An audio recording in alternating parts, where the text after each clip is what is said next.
Come Out and Play is an annual festival of street and physical games. There's the After Dark on Friday night. It's like a big street arcade game party. It takes place in urban areas of the city. Then we do a field day and family day in a park. The field day showcases lots of new sports, interesting field physical games, and the family day has games that are more appropriate for families and little kids and adults to play together. The selection process for games that Come Out and Play is we send out a call for submissions, and anybody is welcome to submit something to the festival. And then we go through and try to think about them in the context of where we're actually going to be running the festival. Our job as the festival organizers is to try to figure out how to make the festival as a whole a good experience. Every year I participate in Come Out and Play because it's so much fun. I'm always guaranteed to have a good time, and the people involved, the creators, everybody involved in Come Out and Play are some of the best people I've ever met. This year I volunteered and I helped coordinate the tables for the waivers at After Dark. I also helped with setting up for game designers and basically just helping people who weren't familiar with the festival learn what it was about and making sure that they had a good time participating.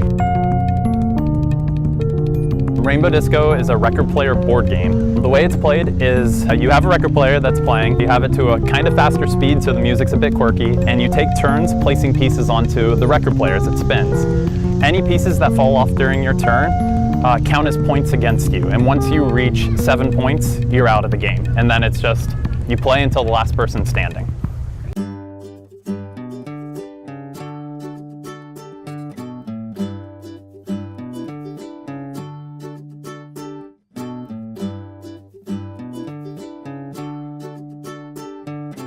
Field Day is a celebration of new field games, and it's mainly centered on teens and adults, and generally we don't get to go out and have a recess or have a field day like we did when we were kids, and so this is kind of to replace that. And we have designers from around the world who bring new field games to try out here on Governor's Island, and it's a lot of fun. We normally get about 1,000 total players who come throughout the day. It's nice for me to have something that I can share with my daughter that I like to do. I want her as a girl to be able to see that she can do things like this, and she can make games if she wants to, or she could just play them. I also like her to be able to see that she can have great fun activities without having to need some piece of technology on her. I've been here since the very beginning when I was 4 years old. So I've been coming here for 10 years. The games are really fun and creative and cool. They bring people together. We started Family Day in 2012 as sort of a spin-off of the regular Come Out and Play. And it's specifically for families and kids of all ages.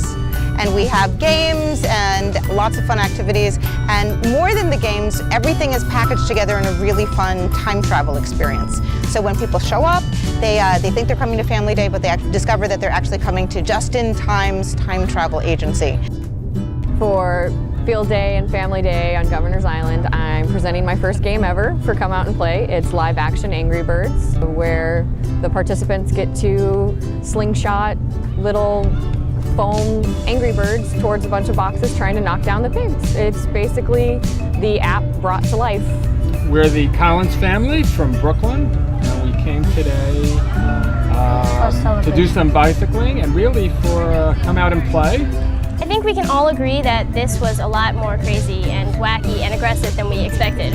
We're going to try to eat something and then come back and do some of the even more crazy ones that we've seen other people playing out there. Adult games.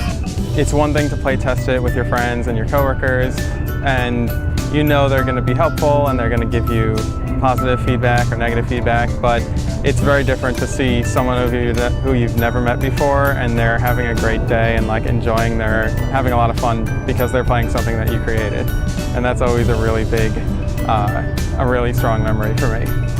Free, fun, well-designed things to do is really important for families and the entire citizens of any city. A lot of times really fun, well-designed entertainment is expensive and pricey. Also, just getting people to spend a lot more time outside, face-to-face. I feel like it's more important than ever.